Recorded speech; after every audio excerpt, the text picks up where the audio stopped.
नमस्कार मंडळी, लक्ष्मीच्या पावलांनी या मालिकेच्या आजच्या भागात आज आपण बघणार आहोत. नैना कलाला म्हणत असते की माझ्या लग्नाची चर्चा चांदेकरांच्या इथे सुरू आहे आणि त्याच वेळी नेमकं तुझ्या डोक्यात कुंकू कसं काय पडतं ग? नक्की कोण होता तो मुलगा? असं म्हटल्यावर आता कलाला काय उत्तर द्यावं हे समजत नाही.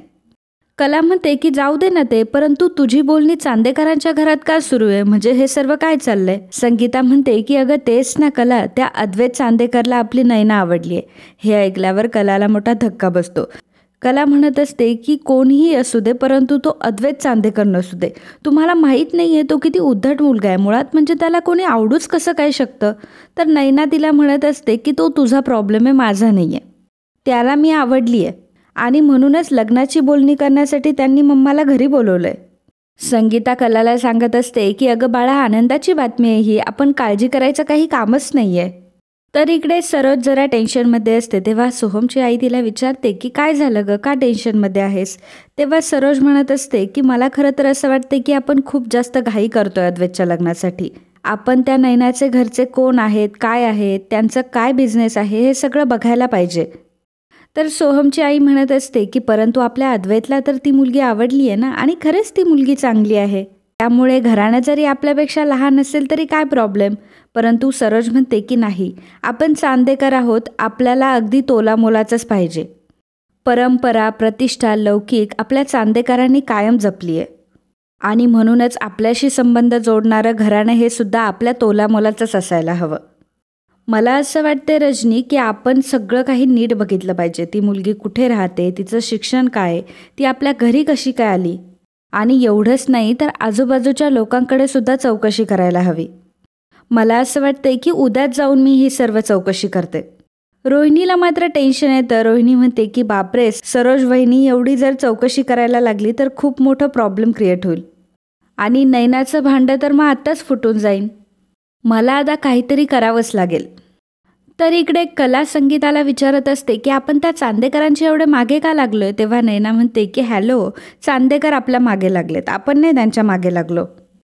तर कला म्हणते की हो ठीक आहे, परंतु तुला अद्वैत चांदेकर सोबत लग्न का करायचंय?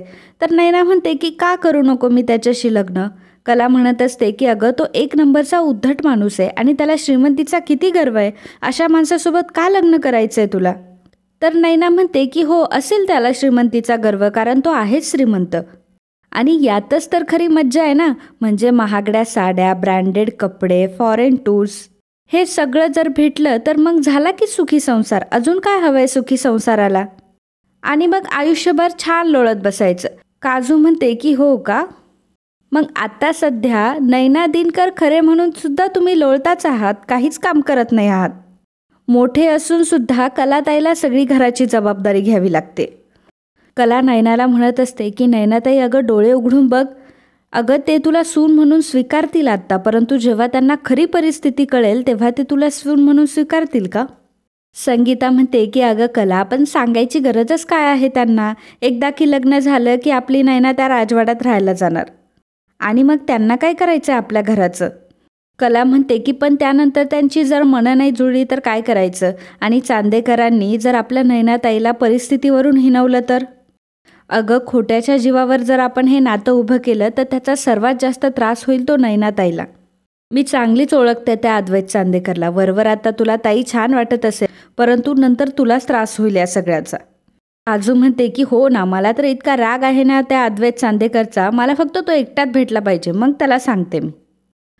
तर संगीता कलाला म्हणत असते की कला, हे बघ, अद्वैत चांदेकरला काहीही समजणार नाही, याची जबाबदारी माझी आहे.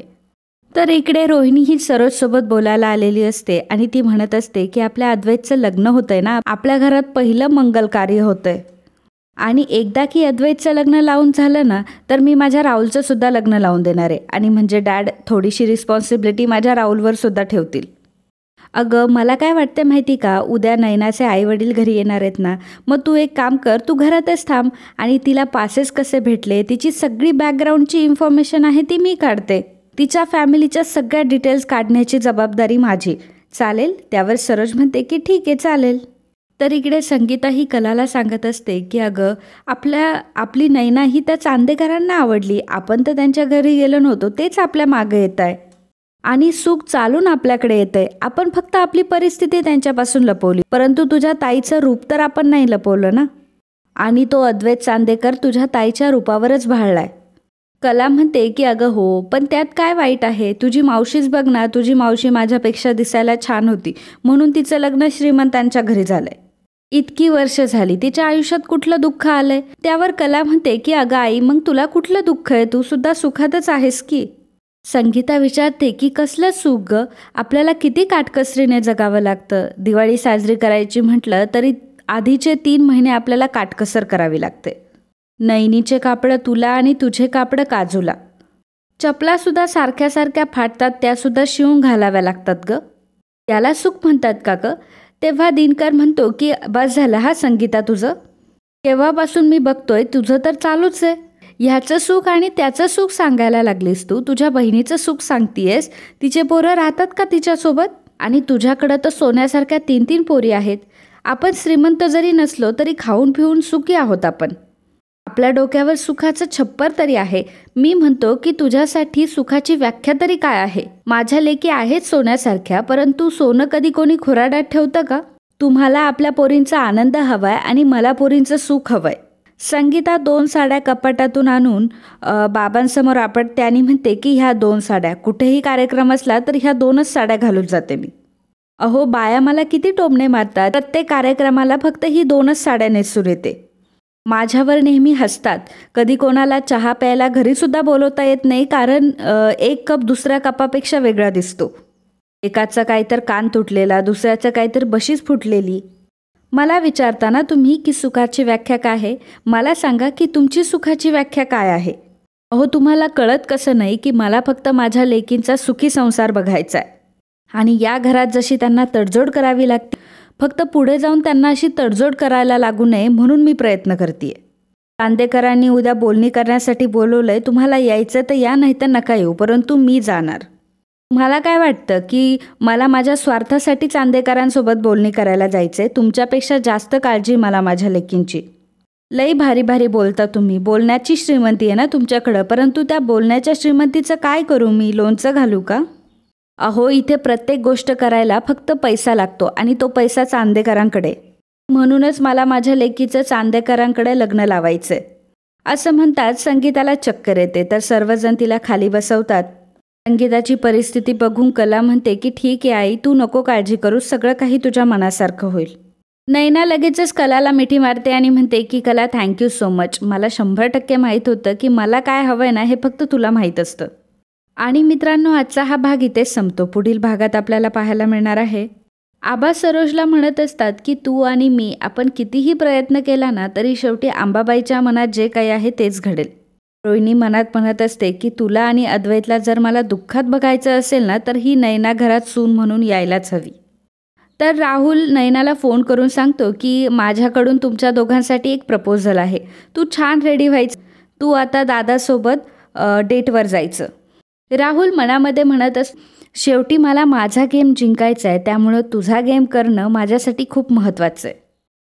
कला नैनाला म्हणत असते की नैनाताई, आपण तुझ्यासाठी दुसरा एखादा श्रीमंत मुलगा बघूयात का? परंतु हा अद्वैत चांदेकर नको ग. तर मित्रांनो, असेच लक्ष्मीच्या पावलांनी या मालिकेचे डेली अपडेट बघण्यासाठी आत्ताच आपल्या चॅनलला सबस्क्राईब करा. आणि आजचा हा भाग तुम्हाला आवडला असेल तर व्हिडिओला लाईक आणि कमेंट करायला अजिबात विसरू नका. धन्यवाद.